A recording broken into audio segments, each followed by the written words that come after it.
better future. I think that young, disciplined, energetic, hardworking men are always going to build the best society. Andrew? Yes. Have you lied in any moment during this interview? Yes. When? When you asked me how many cars I had. Mm-hmm. That was a lie. Okay. The rest of it was true. Sure. Positive. Have you ever lied about this case? I have no need to lie. I really have nothing to lie about. Lie about what?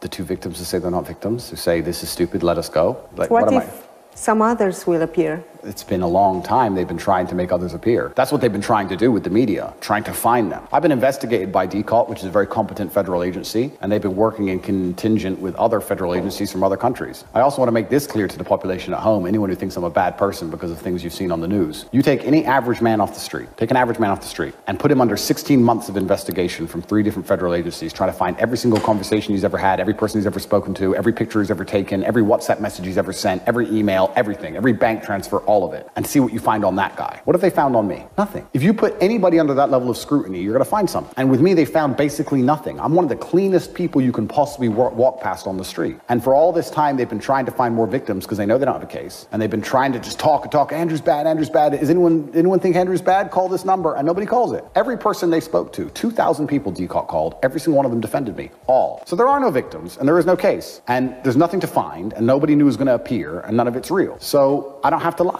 What do I have to lie about? Lies are very exhausting.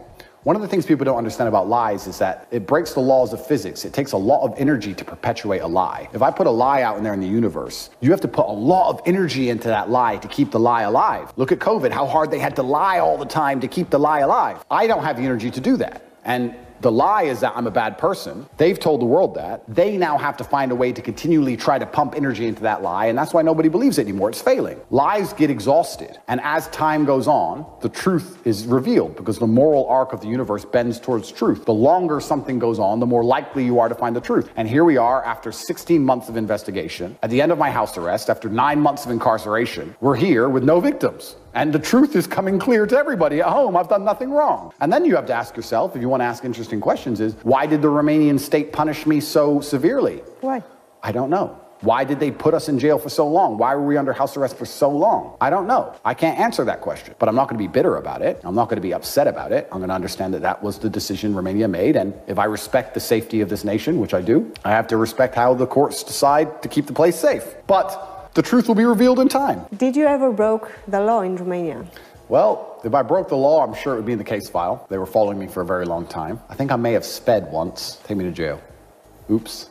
I think I did 5 kilometers over the limit. But besides that, no, I have no reason to break the law. That's another thing that's interesting to me is that in the West, and I only understand the Western legal systems, we talk about motive. When there's a crime, there's a motive for the crime. Why did they commit the crime? Well, why did I commit this crime? I'm asking for the motive. Anybody at home with a logical brain to present to me the motive. I'm already very financially successful. I'm worth hundreds of millions of dollars. I have no need for money. I am very successful romantically. I have no need to anybody. So DCALT want you to believe that at the age of 35, as a very famous, well-known, world-traveled person with hundreds of millions of dollars, I decided to create a gang to then force women to do TikTok for money, which made no money. And I was going to force and hurt these women who say that I just told them how to post on TikTok and I've never hurt them. And I've done all of this for what? Why? I don't need money. I don't need to force women to do anything. It doesn't even make sense. You don't even have to be a legal professional. You can just be a logical thinking person and look at this guy and look at my case and go, well, he has no need to rape anybody. He doesn't need money. Why would he start doing this at 35? He was already successful. It doesn't make any sense. If I'm going on your logic, someone has to be the beneficiary of this case. Completely. Who is? Well, nobody.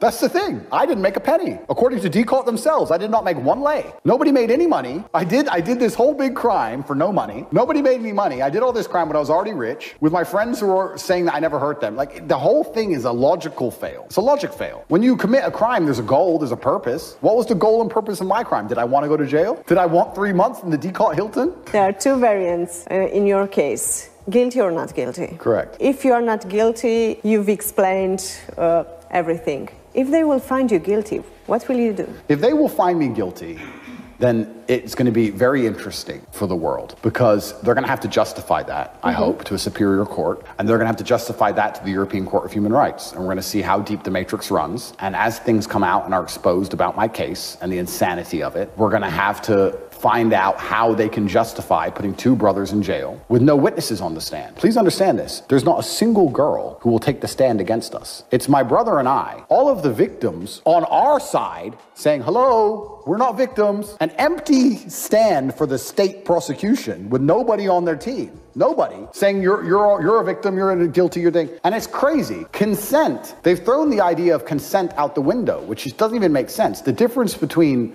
rape and sex with a partner is consent. If girls ask me to help them on TikTok and I help them on TikTok and they say, thank you for helping me on TikTok, and I say, no problem, I'll help you anytime you want. You can't then come along and say, she's a victim, he's guilty, and because he was so nice to her, because he's a nice man, he used the lover boy method. Think about how crazy that is. They're not saying I was evil and mean and forced them with force. They're saying I used the lover boy method because I was a nice man. So now if you're a polite man who helps somebody with something, it's the lover boy method. But and if the person themselves says, I asked for his help and he hasn't hurt me, she's still a victim and I'm still guilty and nobody's made any money and I have to go to jail. Did you use the lover boy method? What is the lover boy method? We just described how asinine that is. And if they're going to put me in jail based on what I just described, if they're going to find me guilty based on what I just described, that has far-reaching ramifications for the reputation of Romania and the justice system of Romania, for people's understanding of how dangerous the law can be used when it's weaponized, for people to have faith in the European Court of Justice, because I'm sure it will go all the way to the top. I don't see how they can put completely innocent men in jail. And that's the reason I'm saying I have faith in the Romanian judicial system, because I believe they'll do the right thing. I believe. People in other countries are saying, do you trust the judges? I'm saying, yes. I trust the Romanian judges do the right thing. And I know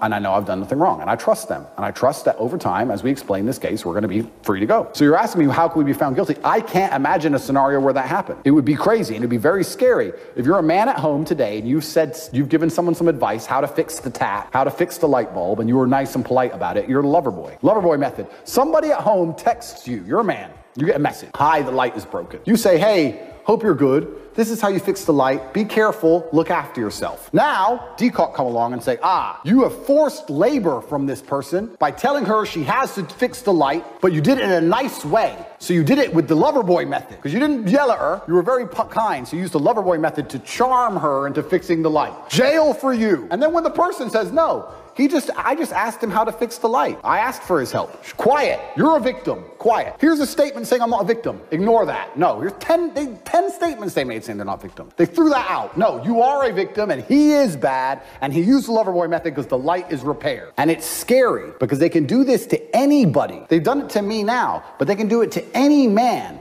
they don't like. They can come along with this framework, these parameters of garbage, and wreck anybody. And not just Romania, any country can. And that's what's scary. What about the accusations in UK on your name? There are no accusations in UK. I have a civil case in UK. So in 2014, a girl I know told the police I hit her.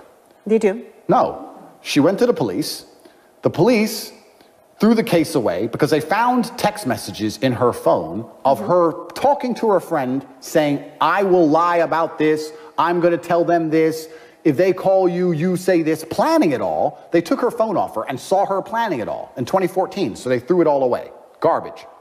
When I was arrested here in Romania, that same girl decided to launch a civil case against me, not a criminal case, a civil case. They sent us a letter saying, I want $1 million. It's funny when you get rich, everyone wants money. It's interesting. For what? Because in 2014 you hit me. The police have already said I haven't hit you. But she sent me a letter saying that she will one day maybe sue me. Correct, she hasn't even sued me. I might sue you for $1 million in future. When you're rich, everyone's coming out the woodwork who wants money. Everybody. Every person I've ever known, people I went to school with, old friends, my cousin's cousin, every 5 minutes. So money is all. Well, people want money. It's hard out here. And now we have somebody else who saw me go to jail and thought this is a perfect time for me to try and get some money. It's stupid. And it's crazy, and there's no accusations against me. Again, I have to look into your eyes and ask you, have you ever hit a woman? That's a good question. I have, because I'm going to tell you the truth, because I'm a professional kickboxer and I've trained women. So yes, I have hit a woman in sparring. But in anger... Beside that? In anger, no. I don't need to, and I don't think that that's a constructive way to operate a relationship. And if I hit a woman, there would be serious physical evidence. I'm a big man, and I know how to hit. And the fact that these people... Have you put anyone to hit a woman for you? No. I don't need to operate in that frame, and my life is really not that way. I create my reality very heavily. All of the women I know and interact with are extremely smart, extremely respectful, extremely polite women.